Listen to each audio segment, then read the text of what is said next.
शिबली नोमानी 3 जून सन 1857 को आजमगढ़ में पैदा हुए। आपका शुमार उर्दू तनकीद के बुनियादी तनकीद निगारों में होता है।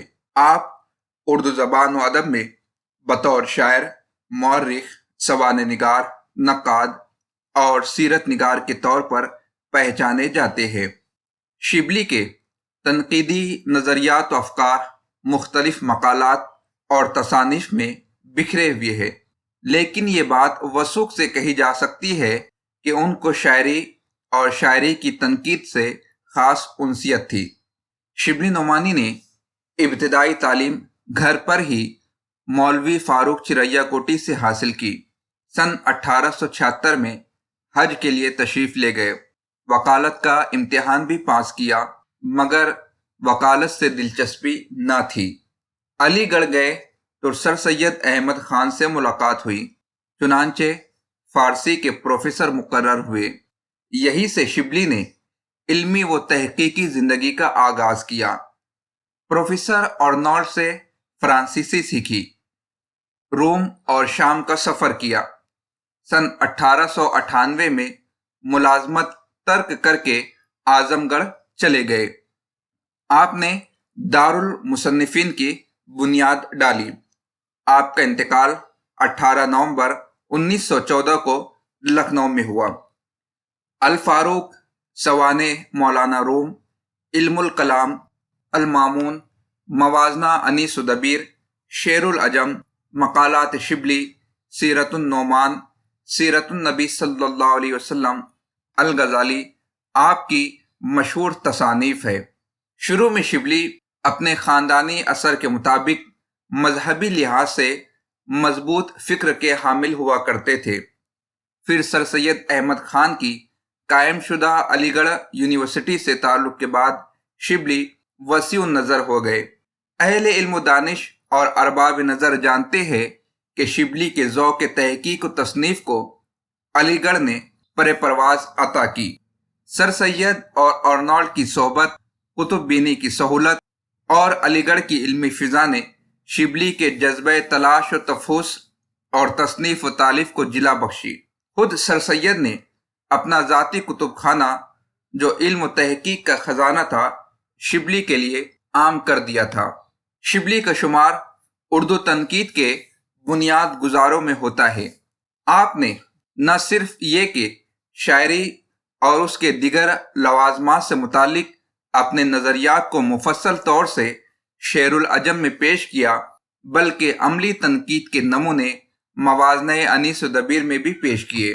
शिबली के नज़रिए तनकीद को समझने के लिए उनकी किताबों का मुतालिया अज़ हद ज़रूरी हो जाता है।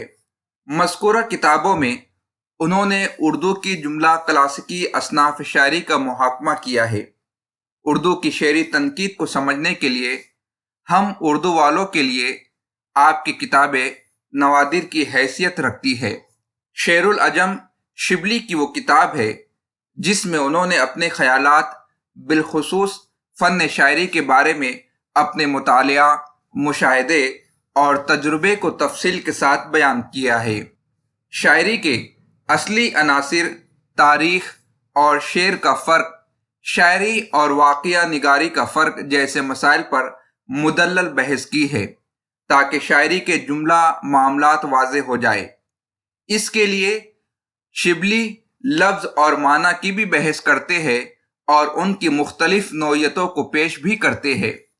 वो शायरी को ज़ौक़ी और विजदानी शय कहते हैं और कहते हैं कि शायरी की जामे तारीफ़ पेश करना आसान नहीं, बल्कि मुख्तलिफ ज़रियों से और मुख्तलिफ अंदाज में इस हकीकत का इदराक हो सकता है।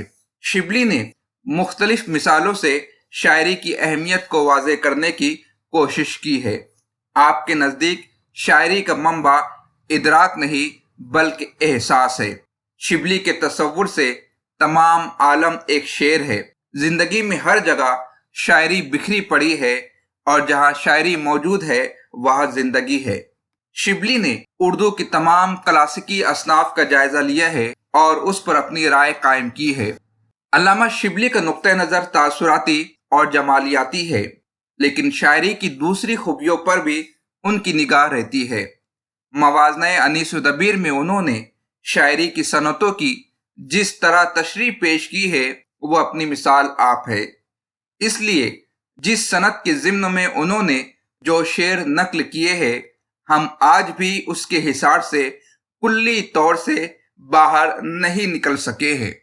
اردو کی نظریاتی تنقید کو فروغ دینے اور اسے ایک مثبت سمت دینے میں شبلی اور الطاف حسین حالی نہایت ہی اہم اشخاص ہیں۔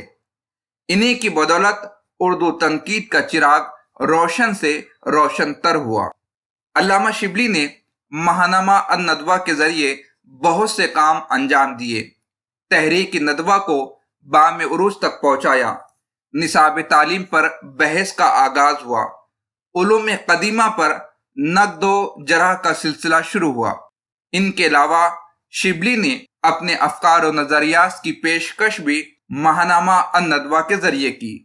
اس سلسلے کا سب سے اہم کارنامہ تصنیف و تالیف کے لیے طلبہ ندوہ اور دیگر اہل قلم کی ذہنی و دماغی تربیت ہے۔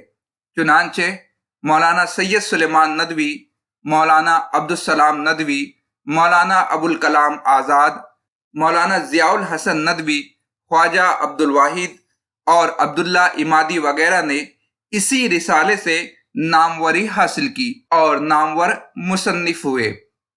تصنیف و تالیف کے لیے علامہ شبلی نے یہی مولانا سید سلیمان ندوی کی تربیت کی اور تحریر کے تمام گر سکھائے۔ الندوہ کا سب ایڈیٹر مقرر کیا۔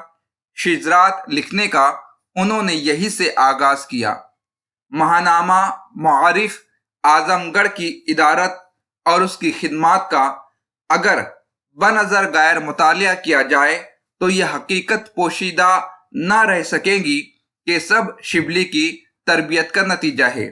مولانا ابوالکلام آزاد الندوہ ہی میں اکتوبر 1905 سے مارچ 1906 تک شبلی کے زیر تربیت رہے۔